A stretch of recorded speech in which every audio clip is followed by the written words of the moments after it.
Hello, and thank you for joining me on my program today. I want to bring a message entitled, I Will Make You to Become. You know, so often, maybe we began to ask God, when's this going to happen? How's it going to happen? Where is it going to happen? Has God ever given you something and you know that you heard Him speak to you, whether it was in a vision or in a dream or just in your spirit, and you clearly heard it, but you didn't understand it?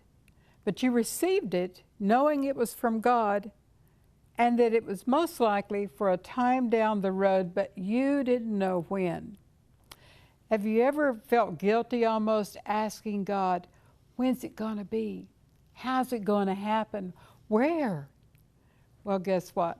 The disciples have already beat you to it. They asked the same questions. Let's look in Mark chapter 13, verses 3 through 4.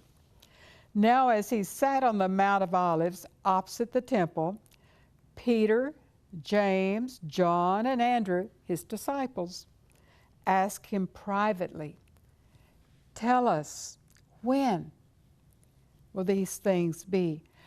And what will be the sign when all these things will be fulfilled? In other words, tell us more, Lord. What, when, where, how? So often, we feel the Spirit of God within us and we get so excited because we know we heard from God. And we want those answers, when, where, how. And so we begin to lay awake at night. Or maybe I'm just speaking from personal experience. Begin to lay awake at night and come up with answers to the pieces that He gave us. Maybe it's this. Oh, I know. Well, it's got to be that. And we began to put answers. Be careful with those, is all I'm going to say. Mark chapter 1, verse 16 through 18. And as he walked by the Sea of Galilee, he saw Simon and Andrew his brother casting a net into the sea, for they were fishermen. Then Jesus said to them, follow me, and I will make you become fishers of men. They immediately left their nets and followed him. The only thing that the Bible tells us that he said to these men was, follow me and I'll make you become fishers of men. That's not a lot to go on, to let go of your livelihood and to get up and change everything about your life. That would be very little spoken to change a life. But when Jesus speaks, it doesn't take a lot for us to change a life, does it? They dropped everything and they immediately followed him. You know, what I've learned is he did not say, follow me and you are. He said, follow me and you will become. Become is a process, a learning time, and it's a changing that he brings us through. He leads us through. He had a lot to teach these disciples in this time period that he was with them. He wanted to bless them, and he wanted to teach them and let them be the people that he wanted them to be while he was there on earth. But certainly, once he was gone, he needed them to pick it up the pace, so to speak, and be who he was calling them to be. Let me just give you an example. Doctor. A young man graduates from high school and they ask him, what are you going to be when you grow up? And he said, I'm going to be a doctor. He had to go and enroll in college and take all those courses, then enroll in medical school, take all of those courses, and then he goes to a hospital and does a residency there. And then he gets to be called truly doctor. At any point during that time, if they ask him, he would say, I'm going to be a doctor. I'm in training to be a doctor. And as he went along that journey, he would look more and more like a doctor. Especially in the hospital where he was doing his residency, he'd have the doctor's coat. He would have a tag on him that said Dr. So-and-so. He was becoming. He wasn't in the beginning, but he was becoming. You see, when Christ calls each of us, there's a becoming phase. Oh, we're all being used all the way through in the learning process. We're doing many things. It's not wasted. Sometimes we struggle with the wasting. We feel as though I'm not the doctor. I'm not who he called me to be. And we see this time period as wasted. It's not wasted, folks.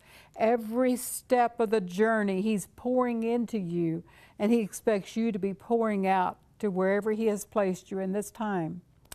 But I want to show you some of the things that he gives us in training, and I'm going to use a very personal example. One of the very things that he wants us to do is to hear his voice, and that's a time of training. On my very first missionary trip to Africa, I was speaking at pastors' leadership conferences. Oh, I loved it. I was there, and I had just finished my first conference that day. It was going to be a 5-day conference. This was day one. I had spoke to several hundred pastors. A female pastor comes up, and an entourage follows her, and they're all from an adjoining nation. And she says, I want you to come and be my guest speaker in 2 months. Can you come back? And in my nation, my church, we're having a conference, and I want you to come and speak. Well, I was honored. Oh, how exciting. But I thought, wow, 2 months, and I don't know how many she's going to have. So I asked, well, how many do you expect at your conference? And she said, about 5,000. I said, 5,000? You want me? She said, yes. And in case she thought maybe I was doubting who she really was, she reaches into her purse and pulls out this most beautiful 4x6 glossy card announcing her upcoming conference. It was beautiful. There was a lot of the African language I couldn't understand, but I saw some faces on there, and I said, aren't those speakers? She said, yes. I said, you don't need me. You have speakers. She said, if you will come, I will bump them, and you will be my guest speaker. I call them red flags. Something went up in my spirit that didn't feel Christ-like. And I told her, I said, let me pray. We've got several days here. Let me pray. Each day she came to me, and she followed me in all the trainings, and she would come to me with the entourage and beg me to come. At one point she got on her knees and begged me to come. And each day I said, I need to pray. On the final day, I told her, no, I can't come. I said, I don't know what it is, but something doesn't feel like I'm supposed to come. And I didn't want to hurt her feelings, but I couldn't feel a release with the bumping of the assigned speakers. Oh, I wanted to come. Let's make that clear. But I didn't feel released. She walked away with the appearance of rejection. And I felt sad for her. As I walked away, God, in such a clear voice, spoke into my spirit, and he said, that was a test. I wanted to see if you would follow the numbers, or would you follow my voice? You see, it's never about the numbers, and it's never about fame, glory, honor. It's always, always about him. So the first thing he has to teach a disciple is to hear his voice. And the next thing that's so critical is we must obey his voice. Obey it. And the third thing is something that I'm just going to call it being willing. Being willing to obey and making yourself ready to be wherever he wants to send you. If we are truly following Him and listening to Him, what if He asked you to get out of the boat and walk on water? Would you be willing? Or would you say, well, I'll do anything but that? So often it's easy to say, I'll do anything you want, Lord, and He asks us to do something. Well, not that. Be willing to obey after you've heard His voice. And then after that, you know, to hear His voice, I want to just stay there for a second, requires us to be a listener, doesn't it? Do you create time? Do you carve out time in your life just to sit in His presence? You know, to read His Word? Do you just sit and spend time reading the Word of God in a quietness and let Him minister to you and let Him speak to you? He's got so much training to pour into our lives. Make that time. And then I want to share with you about something that God asked me to do that honestly I didn't want to do. He asked me twice so far, could be a third down the road, and I didn't want to do it, but I did it out of obedience. And that was to be an author. I didn't want it, but He asked me, and I did. The very first one is Echoes from God.